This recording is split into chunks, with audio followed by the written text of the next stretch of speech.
Even a small island like Gozo has its own capital city, known by the Gozitans as Rabat. It was given the name Victoria on the occasion of Queen Victoria's Diamond Jubilee in 1897. This city, home to around 7,000 people, is the hub of all activity in Gozo.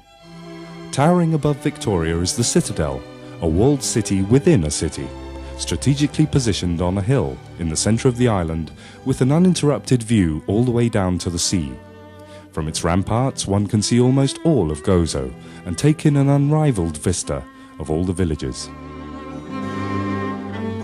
The old limestone buildings within the citadel are singular in view of the diversity of architectural styles contained within such a small area.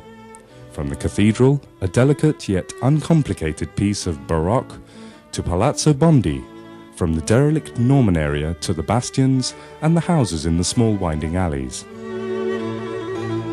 The Romans founded the original citadel, but none of the original masonry survived the test of time. No trace remains either of the Arabs who ruled around the 9th century. This is because the original citadel was completely destroyed by the Turks, led by General Rais Dragut, during the short but catastrophic siege of 1551.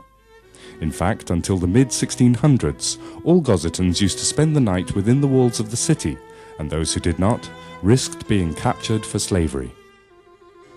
A number of Grand Masters of the Order of the Knights of St. John carried out works within the citadel, but none of them were holistic in their approach, or steadfast in their resolve, thus resulting in haphazard and variegated additions to the contributions of their predecessors. The Baroque cathedral, dedicated to the Assumption of Mary, is considered till this day as the guardian of Catholic faith in Gozo. It is built on the site of former temples, both of the Roman and Phoenician eras. The foundation stone of the cathedral we see standing today was laid in 1697, 3 years after a massive earthquake had severely damaged its predecessor. Maltese architect Lorenzo Gaffa was responsible for the design of the new cathedral, which was to be the last piece of work he did before he died. The most significant aspect of this cathedral is what initially appears to be its domed ceiling. In fact, it is an intricate illusion, a three-dimensional effect of an imaginary dome. A trompe d'oeil by Sicilian artist Antonio Manuele, to disguise the fact that due to lack of funds the dome could not be constructed, resulting in the roof being finished completely flat. The irregular appearance of Cathedral Square is yet another peculiar characteristic of the buildings contained within the citadel's walls. This square houses one of the most important edifices in Gozo, the law courts, which are still in use to this very day. Believe it or not, the citadel has 4 museums within its walls.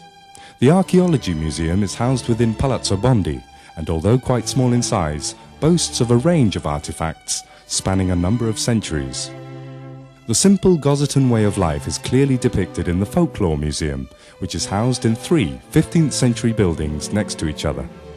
The Natural History Museum is opposite the Old Granary, which became the British garrison's headquarters during the Second World War.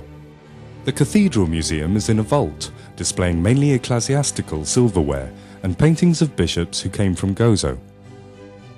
Like the old capital city of Malta, Mdina, the citadel has been a guardian over the well-being of its people, be it physical or spiritual, a tranquil sentinel on which each and every Gozitan relies.